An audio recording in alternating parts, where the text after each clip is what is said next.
Welcome to our soft skills seminar for the Land Use for Net Zero Early Career Board. So I'm going to take as little time as possible to leave the most for our guests. But very briefly, my name is Anita. I'm chair of the Early Career Board of the LUNZ Hub. We have this board, which most of you should be familiar with since you're here. But in case you're not, or you know some early career folks in the LUNZ Hub or the LUNZ research projects who might be interested in some of our activities, we're here to create opportunities for early career researchers and practitioners involved in our network to participate in or lead activities that can benefit them and are inspiring to their careers. And we're trying to steward this network of future leaders who are driving this kind of transformative change that we talk about in LUNZ. So we've got a lot of activities, and if you want to learn more, just send me an email or ask anybody on this call outside of this call to find out more. But without further ado, I'm going to very quickly just introduce our guests. So we're very lucky today to have Harriet Fraser and Rob Fraser, who work together through their own practice called Somewhere Nowhere, and who are co-founders of the Place Collective, which is one of the LUNZ Hub Consortium members. So Place stands for People, Land, Art, Culture, and Ecology, and it's a group of artists whose practices are focused on environmental issues, and they are really engaged critically with research and transdisciplinary work.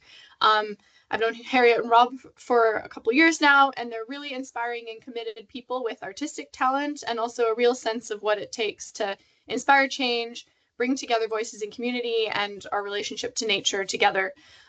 So today they're going to speak about what happens when artists become part of this mix of working together to understand relationships to the land, farming, and other land use practices.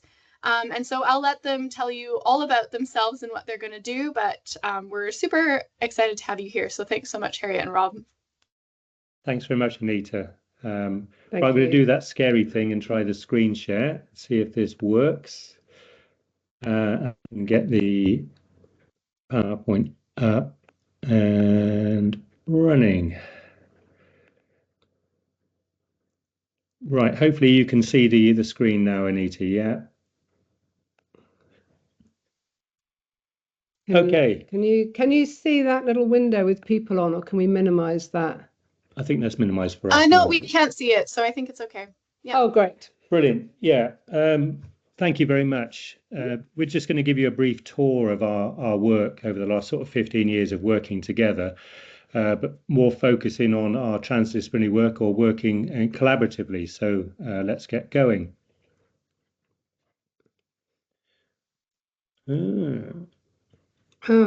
Let's use the buttons.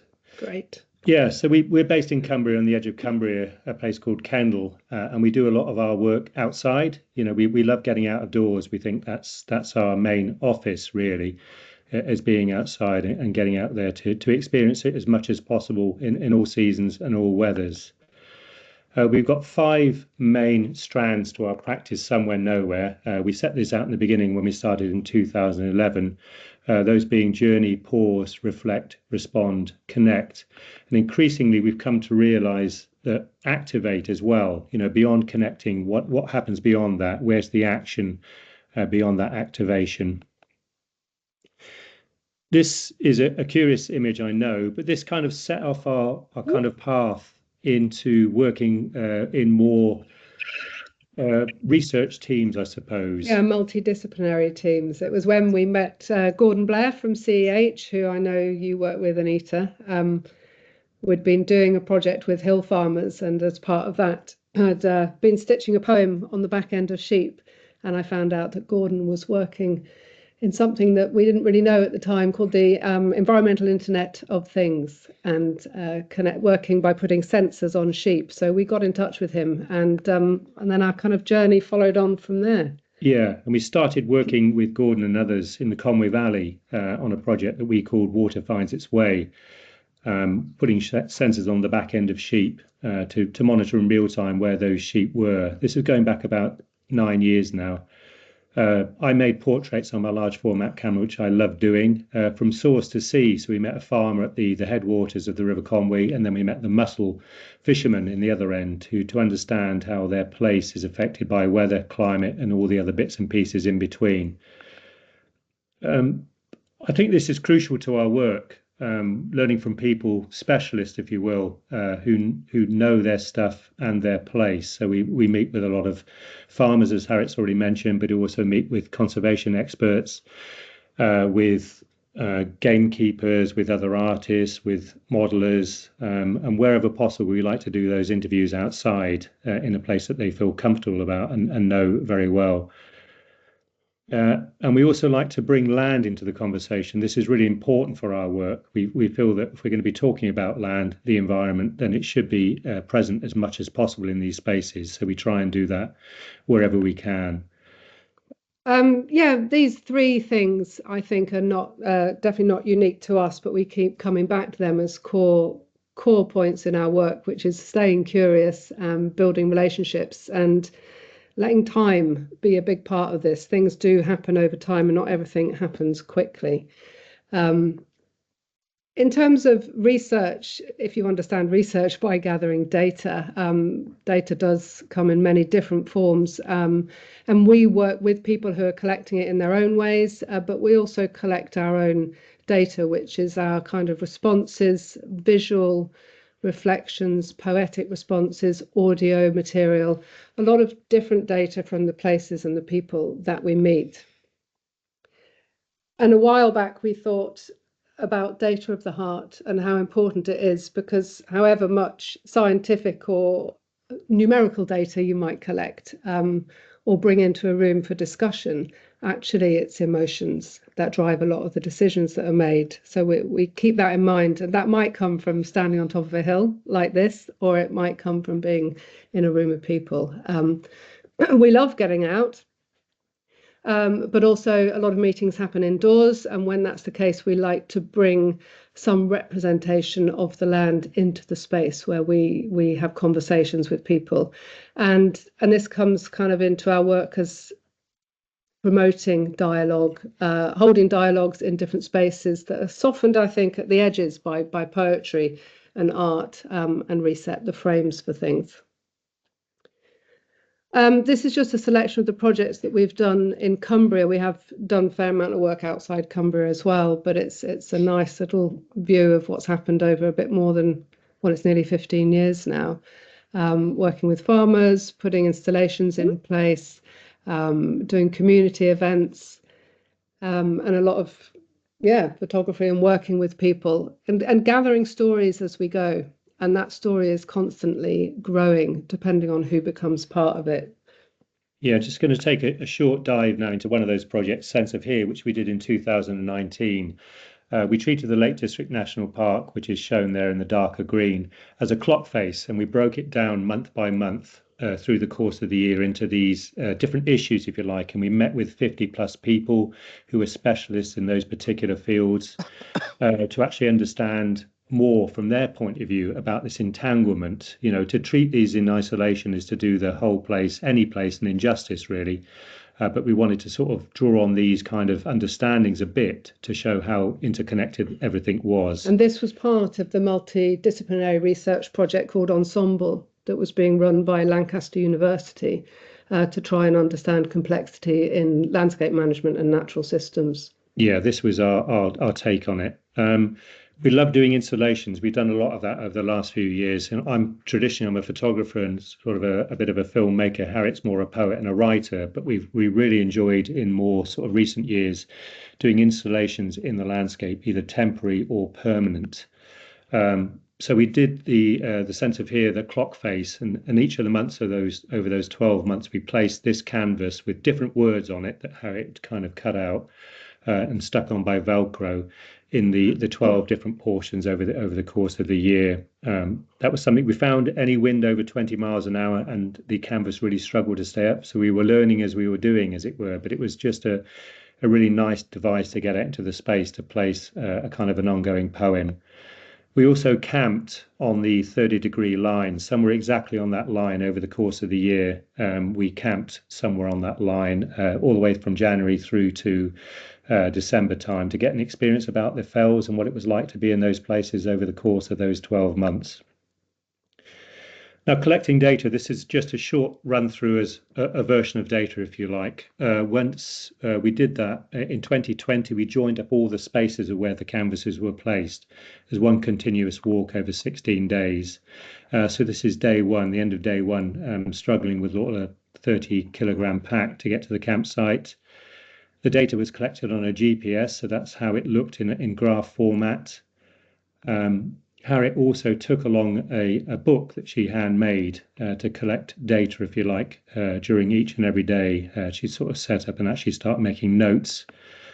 And then each of the day's walk was transposed using the graph from the data collected with the emotional and the things that we noticed along those days, and then became this singular piece of information, if you like, that was collected over the course of the walk, joining up all the spaces in between. We also collected the data again as the walk, passing through each of the squares there, which is where the canvases were placed. And then we had that kind of etched into a piece of sycamore wood. And then this and many other bits and pieces were shown in an exhibition at Grisdale Forest, sadly during the COVID year 2020, so it was a bit on and off. A lot of the work we didn't realise during the course of the Centrevere project because of COVID, and it's covered lots of plans like it. I'm sure it did for a lot of other people. I mentioned installations being an important part of our kind of research, if you like, placing these temporary installation pieces out in the landscape, like this yellow line as part of the Longview project. And Harriet had a poem that was sort of placed on the yellow line that was on the shores of Wasdale, and that created a bit of a stir. And these are just a few of the other installation pieces. We do these really, I suppose, to provoke dialogue, further conversation, to collect more information, more data from what people feel about them being in the space, but also what people feel on the back of witnessing these pieces. This is just another example of some work we did with Reading University, looking into natural flood management and soils in the Thames catchment. We were asked to come along. Sorry? Oh, you okay? Oh, I think I can mute somebody if there's. Oh, okay. Background Sorry, I noise. thought that was a question. That's all right. No. Yes. So we were asked to come on board and join a team of people who are looking at soil and water flow and different uses of land to better understand hydrology in that area. And we met again a number of people, but we brought another long walk into our process, so that we walked from Oxford to Reading, stopping off at different points along the way. And then building a selection of poems and sharing the interviews with everybody present. So it's again bringing different people's stories into the same shared space. And then more recently, looking at open methods, it's really interesting about data and who gets to see data, who gets to see which methods, how we all learn from failure as well as success. And that was part of the Environment Agency's project into open methods in hydrology and hydraulics. And again, we did another long walk, but we did a whole series of interviews to find out what was important to the hydrologists we were talking to. What did they want to find out? Where were the barriers? Where were the opportunities for more openly sharing data?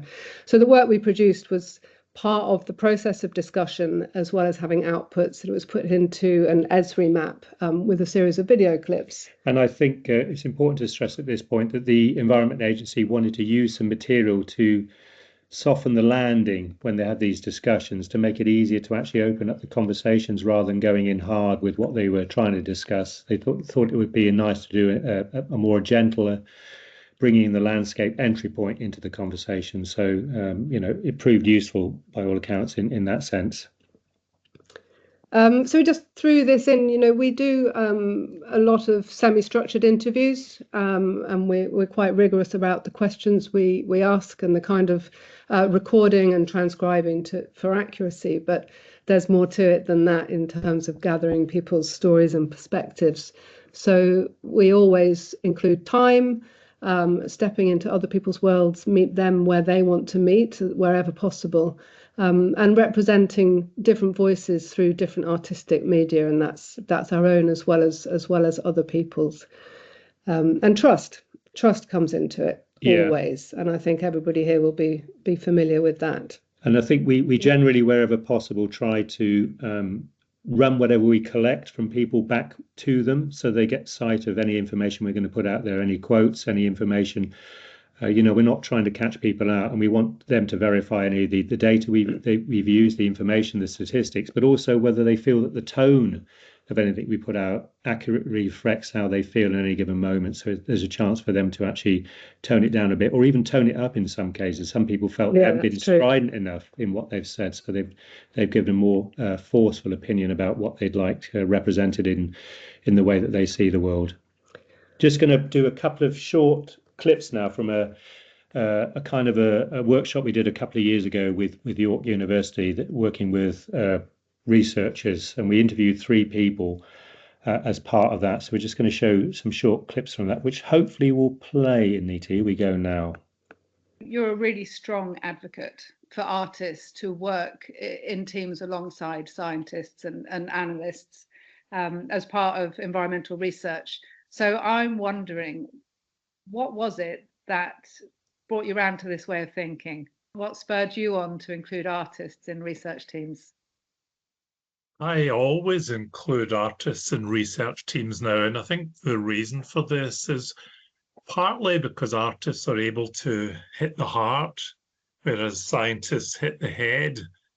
And I initially thought it was a way of expressing things in different ways to an audience, but I actually feel it's a way of bringing people in. It embraces people and they become more involved in the research. So over time, it's become quite a fundamental part of my research methodology. Great. So it really does shape the way the research happens and the dialogues in the room. Yeah, absolutely. That was something that emerged over time. It's not something I expected at the outset, but it's a very strong facet of working with artists, that they bring an extra dimension to the dialogue.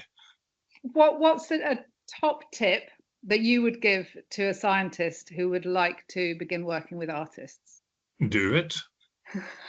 And I think the slightly longer version of that is that if you really invest time in that relationship, you get value back in abundance, but you have to spend the time getting to know each other. And as we're working across disciplines, how different disciplines approach the research process.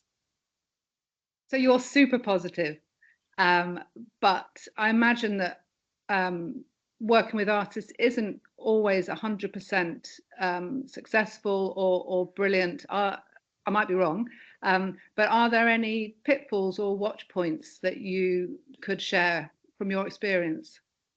Yeah, I wouldn't say it's necessarily working with artists that have pitfalls. I think working in a cross-disciplinary manner has pitfalls because sometimes it just doesn't lead anywhere. I've actually had more positive experiences and found it easier working with artists than sometimes working with disciplines that are closer, just because they bring that je ne sais quoi into the collaboration. They bring that surprise element, and that's always positive. And so what's the impact for you of that? What does being surprised do for you? I think as a researcher, you live off surprise. Too often you just go along in a linear manner, then suddenly you get pushed into a domain you didn't expect to be in. I mean, as a researcher, that's an exciting place to be. It's where you want to be out your comfort zone and looking at problems in a different way. There's only win to that. So we'll have been touching a lot on the idea of collaboration, and it's a word that's used quite a lot. What do you either understand that to mean, or how does that play out in your work? What does collaboration look like? Well, I think these days there's only collaboration. The kind of problems we're looking at in the natural environment, involves collaboration between different kinds of scientists, data scientists, computer scientists, creative people, social scientists. You need all of these elements in the room to make any progress at all, given the magnitude of the problems and the many dimensions problems have these days. You're a really Great. Well, he sums it up well, doesn't Yeah, he? so that was Professor Gordon Blair, just a short clip there. And now we're going to go to Hannah Collins, Associate Director of Corporate Affairs at NERC, as she was. I think she's since left NERC in the last couple of years and has now moved on. But she said some interesting things as well. So I'll just share a short clip with Hannah. What is it that you witness when artists and scientists work together and engage with research and with wider communities? I think the first thing that I witnessed there is just people getting their minds blown by seeing the world through other people's glasses, if you like.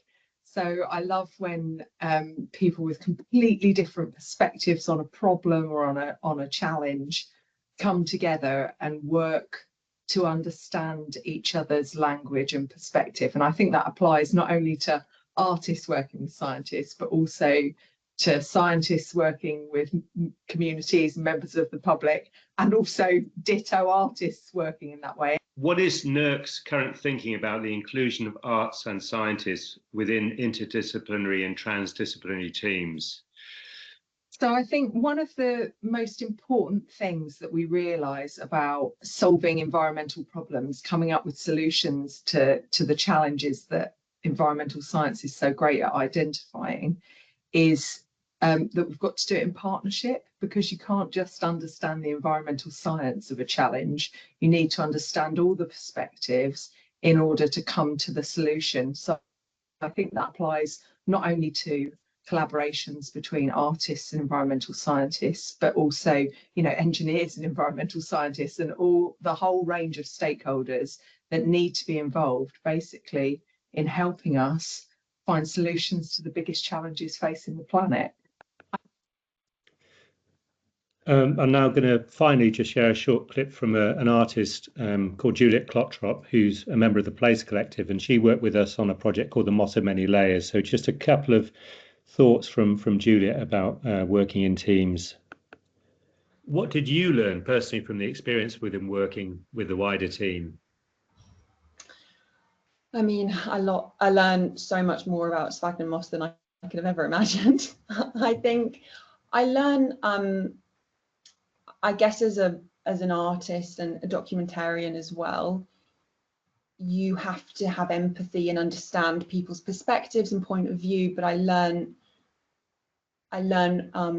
how the scientists operate and how they acquire and share information, which was really important to me then doing the same, if that makes sense. I learn how to take a portrait of a place that was so heavily laced with environmental issues. As I said before, like I began to learn to have empathy for a site that on first glance, I think you even said to me before we arrived, you're like, this is a huge site and largely flat. It takes the artist's eye to see all of the layers. You seem to grow in confidence as the project progressed, because it went on for a year. Oh my gosh. And did it help having the freedom, if you like, to do what you would during the course of that year? Completely, yeah. And when we had that first meeting, and it was, all of us, it was artists, researchers, environmentalists, conservationists. There wasn't, what was amazing is that on the first day there was no hierarchy. It wasn't as though I felt like here's the artist, just come on the end, because I was there at the beginning. It absolutely helped with my confidence, but it also was a leveler for everybody else. And it then, as the project went on, you're right, it was a year living and breathing with the site. So it kind of, it gave me freedom to really express and expand the kind of visual research I was doing, and the feedback that I got along the way and the sharing of the work as well was really helpful, useful, supportive. There you go. So that was Juliet, and it's quite nice to see the learning process for everybody in the team there. So yeah, to echo what Gordon said, collaboration is the answer. But what is the question? And I think we're probably all asking this. For us, we back in 2021 formed the Place Collective to invite a number of artists together whose practice was concerned with environmental issues, and that's at the Centre for National Parks and Protected Areas at the University of Cumbria. There's just over 40 members at the moment, a lot of different media, a lot of different personalities and approaches and backgrounds, which is great because they can get involved not just in dialogue with one another, but in different projects and crossing over and generating new ideas or joining other teams. Juliet referred to learning a lot about sphagnum moss. She was one of the artists involved in the Moss of Many Layers project, which was NERC funded, looking at how to bring local communities into a new form of connection with an enormous peat bog that was once used for extraction purposes to get peat for horticulture and was now being restored. So it's now a national nature reserve. And it was a fantastic project with a number of artists and people from different scientific disciplines and natural England reserve managers. It wasn't always sunny on the bog. But critical thing, and again, I think Hannah touched on this, was engaging with people who live locally to a place, the local communities, giving them a chance to talk to the scientists, to people who manage the reserve. Some of them are volunteers, some of them are just interested, school children, getting them involved. And along the way, 5 artists produced work. And we shared this in the village hall. In the middle of that picture on the bottom right, you can see is one of the peat cores from the bog, which is 9 meters long, which is roughly 9,000 years of the accumulation of peat. Quite incredible. But yeah, really important to get people together, being part of a story, sharing what they know and inspiring each other. Yeah, we just pulled this quote out because we think it's quite interesting. A guy called Oliver Ellison, who's a fantastic artist. Art does not show people what to do, yet engaging with a good work of art can connect you to your senses, body and mind. It can make the world felt, and this felt feeling may spur thinking, engagement and even action. Just touching briefly on some of the things we're doing through the LUNZ Hub, through our work with LUNZ Hub. We're doing a resonance project, we call it.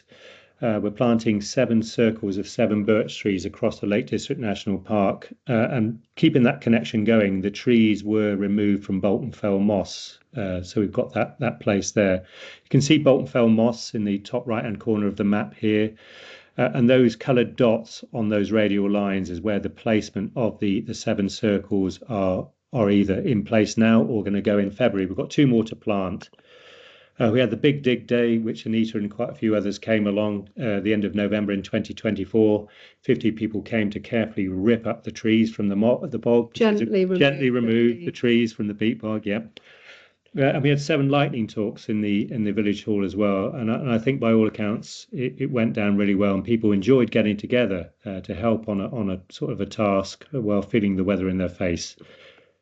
And then we had the planting outs. So we've done 5 so far in across the Lake District National Park, 2 more to go. Yeah, and each one is an opportunity for people with different specialisms, different knowledge sets to spend time together and share what they know, but also relate their knowledge to a very particular place, as well as talking more broadly and nationally. So it's been really, really exciting and really good fun so far.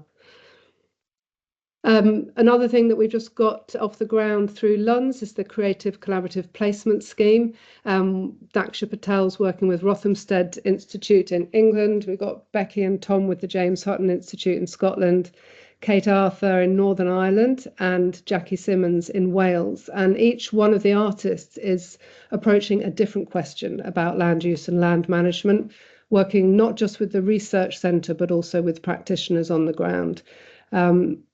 And we're really curious, what are they going to present? What are they going to see that other people don't? And what conversations are going to arise from this? So watch this space. That will all be being shared in good time.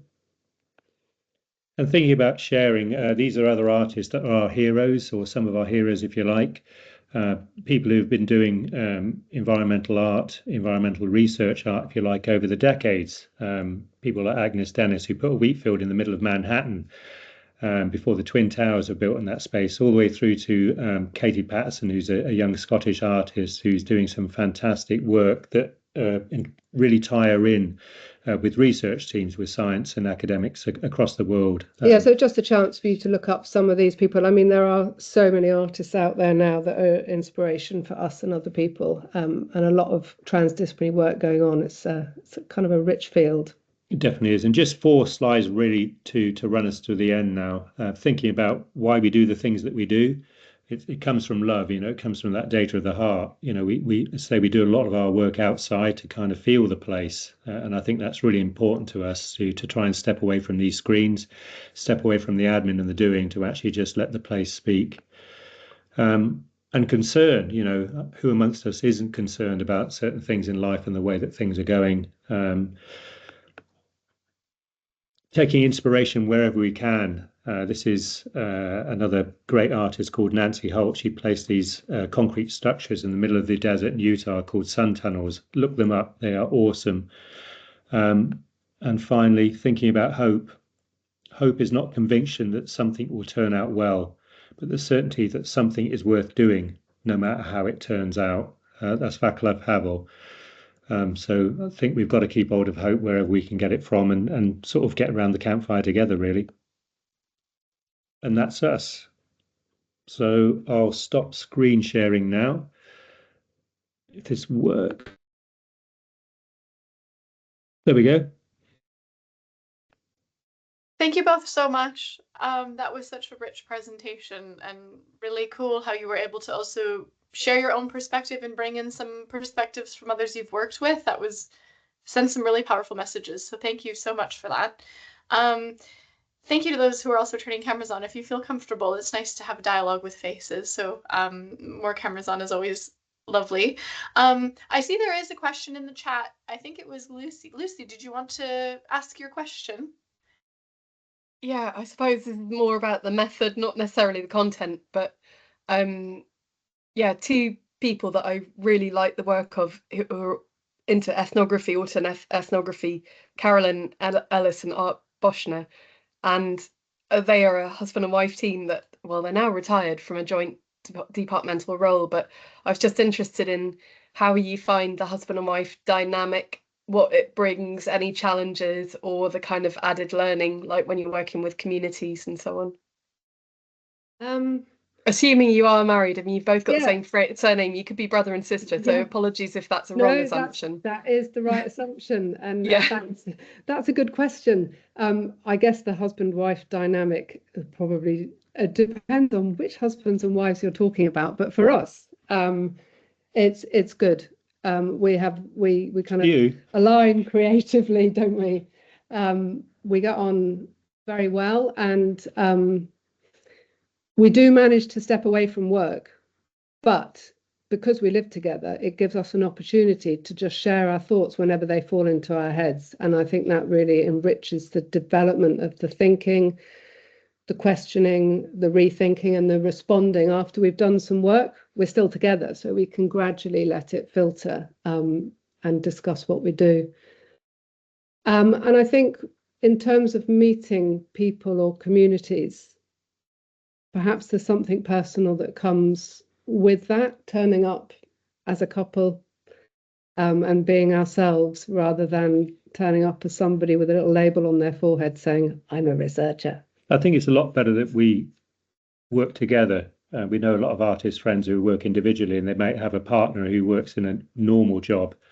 And I think they find that hard. They've got nobody to turn to, or sometimes in some cases, we know they feel a little bit challenged by the fact that they're freelance and working as an artist, and the pay and the work is a bit less certain than somebody's doing a 9-to-5 job, if you like, and that can be quite a challenge in certain relationships. And I really feel for that. We stand or fall together, and thankfully for the last sort of 12, 13 years, 14 years, 15 years that we've been working together, the trajectory has been okay. I've got a saying, I've had it for years now. I read it in The Guardian a few years ago about staying on the bus. You just keep doing what you're doing, and then eventually hopefully people will come to you because you've got kind of fairly good at what you do, and you're fairly comfortable at what you do. And yeah, just stick being passionate about what you do. And I think that's what a lot of artists do, a lot of researchers do. It's not just relative to artists. I think people who enjoy their job, whatever it is, get a lot of joy from it. So just keep going. Thanks for that. Thanks, Lucy, for the question. If anybody else has a question, please just raise your hand and I'll try to get to all of them. But in the meantime, I'm curious. I love the phrase "data of the heart." I think that encapsulates a lot of kind of what's brought into the research process by engaging with this diversity of perspectives and whatnot. I'm curious how you're kind of seeing the landscape of this work changing over time. So you mentioned kind of working together for the last 15 years. Have you found that in recent years, the research landscape is changing and people are more receptive to this? And how do you kind of continue communicating the value of your contributions into the wider scientific field? Because it's definitely not kind of mainstream disciplinary science, of course, to engage art in the research. I think it's become more, from my experience, it's become more acceptable to bring artists in earlier into a project rather than right at the end. I think traditionally, maybe going back sort of 15 years or so, artists might have been brought in at the end of a project because there was a bit of cash left over and they want to make a document look pretty or what have you. I think in certainly the last 4 or 5 years, I think there's been a genuine push to forget artists, to make any project more transdisciplinary or more interdisciplinary, if you will.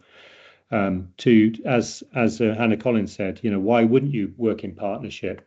Everybody brings a different skill set, a different understanding, a different lens to a topic, and they're all useful. They're all really handy. And artists for sure aren't special. They're just different, like everybody else brings a different lens to a topic. What we can do, I think, is bring that emotion in, like Gordon touched on, bring the heart into a space. And I think once an artist gets comfortable working in that sphere, and we've become more comfortable in the last few years, we were crap scared at the beginning, because we held everybody science research on a really high platform. We still do, but now we realise that we've earned a place at the table, if you like, and we bring something different to a place, and we're not scared. We're not scared to bring something. Rob's better at being not scared than I am. I'm not scared. Because I think one of the things that does continue to be a little bit of a challenge, if I'm answering your question right, Anita, is quantifying the value. And if you're a researcher who produces a graph or a set of data, whether that's proving or disproving an assumption, at least you've got this graph and this set of data. And I think that some people are moving away now from thinking about impact in terms of, well, how many people came to see the exhibition? It's more what happened as a result of however many people it was who came to see an exhibition or took part in something. What was the next conversation? What was the next action that was taken that wouldn't have been taken otherwise? Or what was the relationship that was formed? And those kind of things are really hard to track.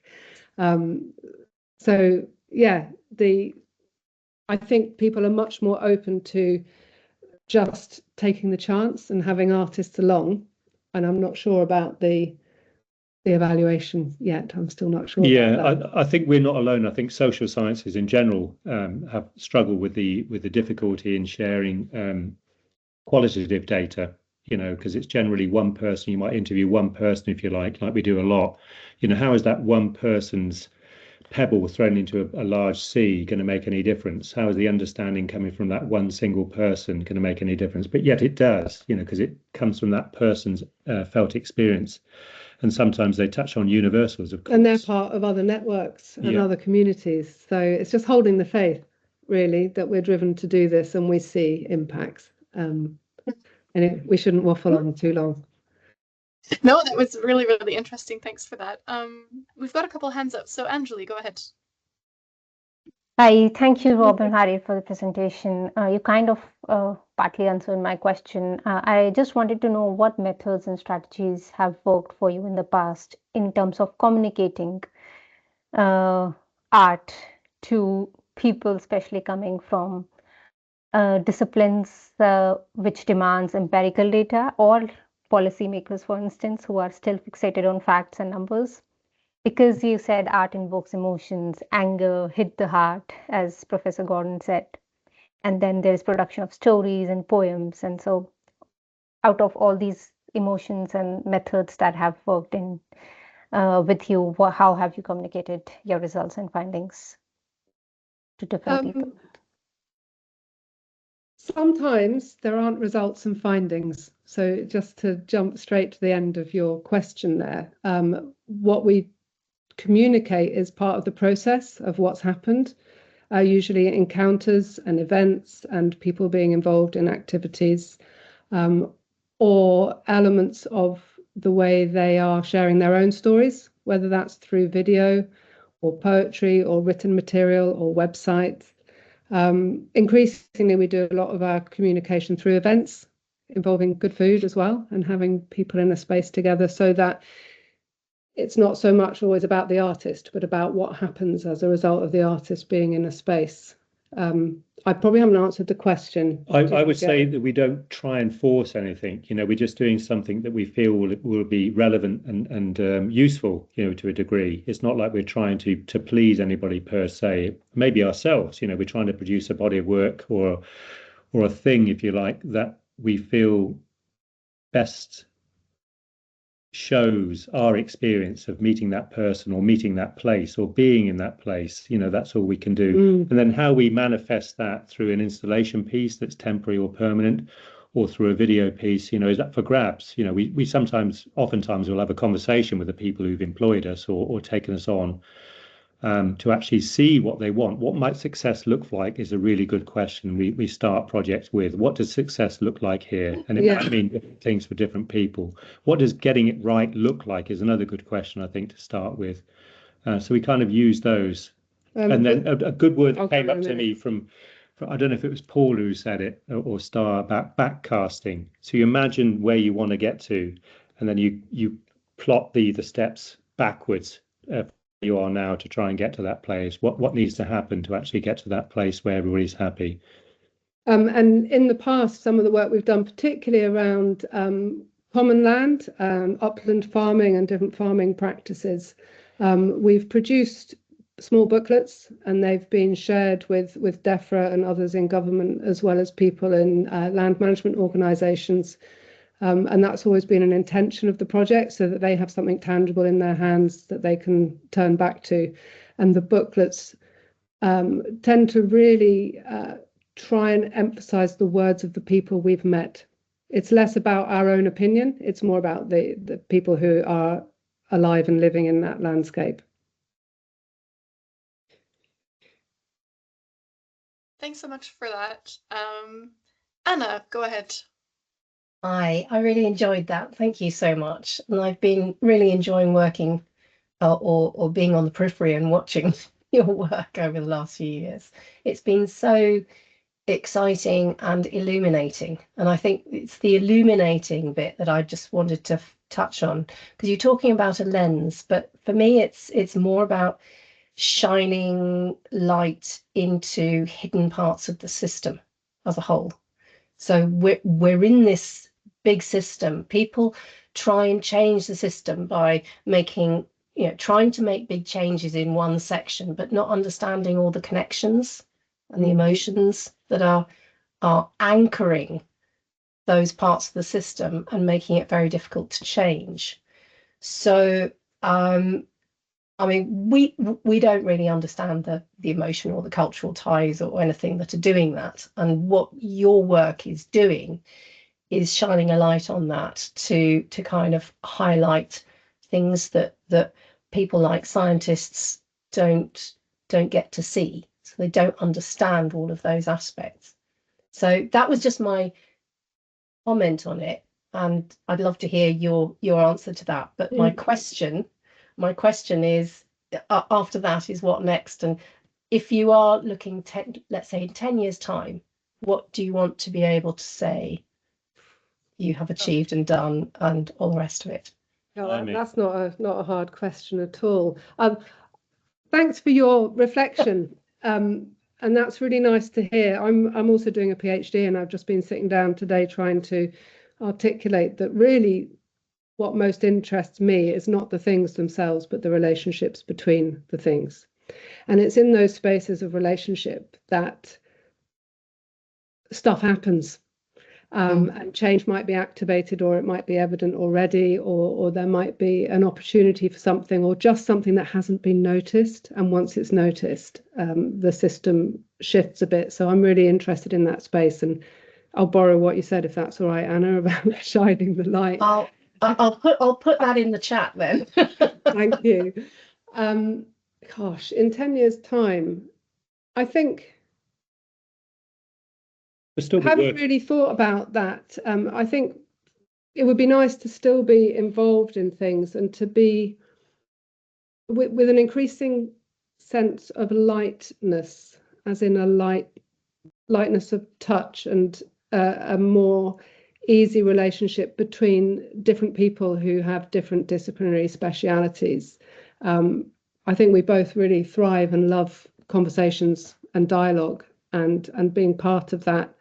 And I think, wouldn't it be great if there were a lot of different artists involved right from the start in a lot of these projects, both for the dialogue and for the work that is produced in an ongoing fashion that becomes part of the conversation. It can be a thing of beauty and legacy and wonder in years and years to come. I mean, people remember artworks much more than they remember a set of facts, don't they? So I would say that the system, as I understand it, as I see it, is mycelial. You can't. It's all underground. It's all hidden. It's a lot happens in the darkness or below the surface.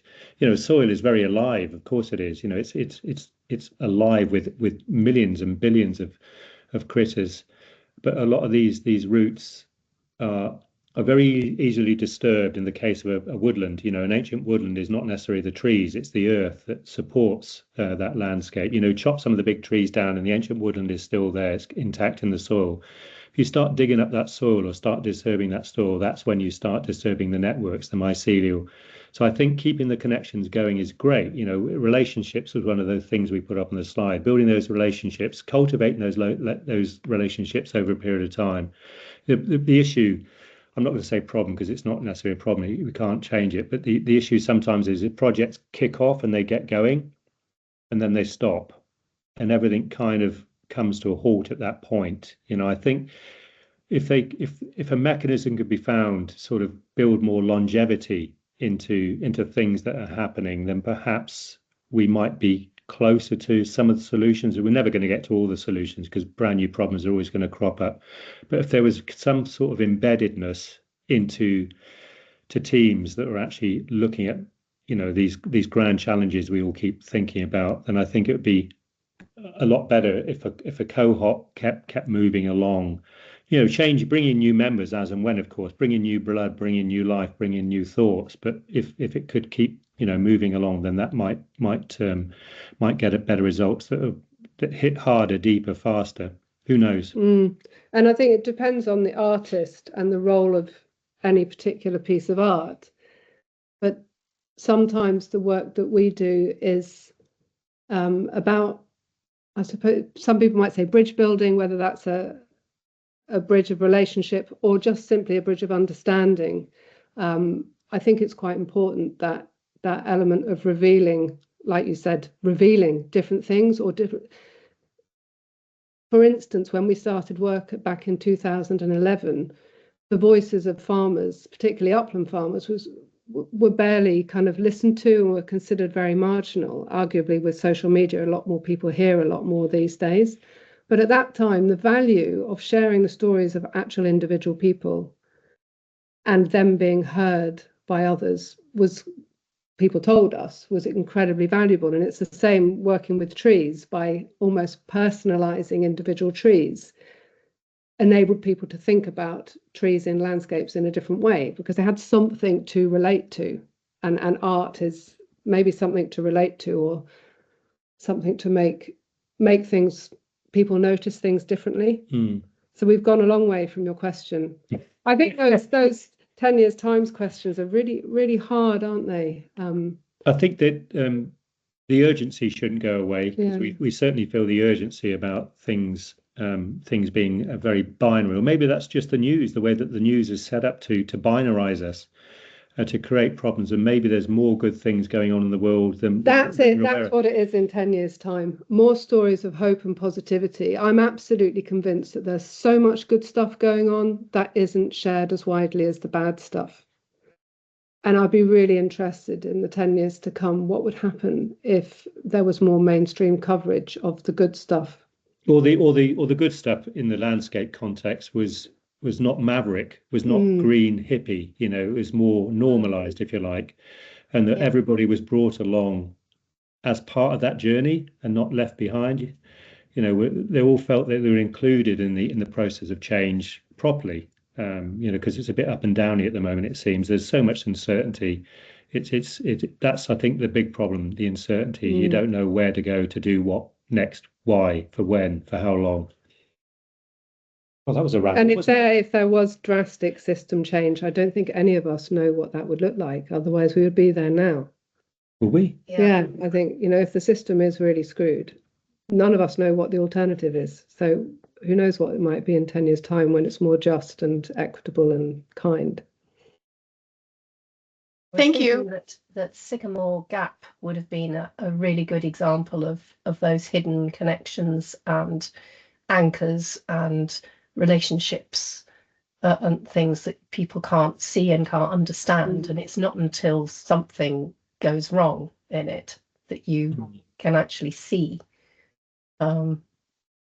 what's going on there, and even try to start thinking about understanding it. Yeah, thank you. Very, very thought-provoking. I might make it a bit practical for those in the room who are thinking, I've never engaged artists in my work before, and I want to take a step to do that. So maybe kind of two questions related to that. So what do you think is kind of the biggest or most frequent mistake that you see scientists or researchers making, or practitioners who are bringing artists into their work for the first time? That's kind of pitfalls that you can illuminate for us. And then what is the first step to taking that step to engage artists? Is it talking to you, or reading a good journal paper? What would it be? I'd say reach out to your networks. If you've got networks, find out if anybody you trust as a scientist, as a researcher, has worked with any artist. What was their experience? Is a good stepping point. Come and speak to us. We've got the Place Collective website. There's 40 plus artists across the UK who we know, who we trust, who can do good stuff as well. That's a good way of looking at it. I would say if you've made that thought to actually do it, then anything you do from there is not a mistake, is not an error. It's just a learning process. The big thing perhaps you want to bear in mind if you're a researcher and you're a bit nervous is don't think about an outcome right at the beginning.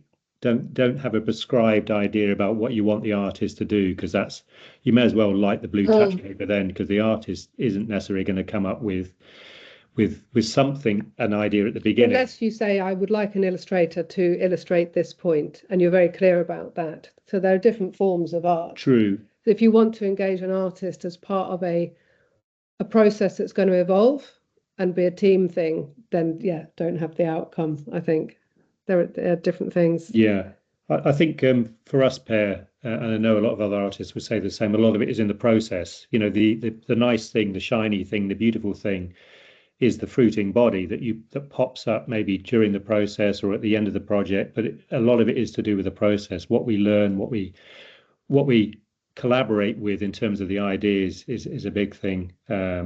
As Gordon Blair says, just try it. Just try it.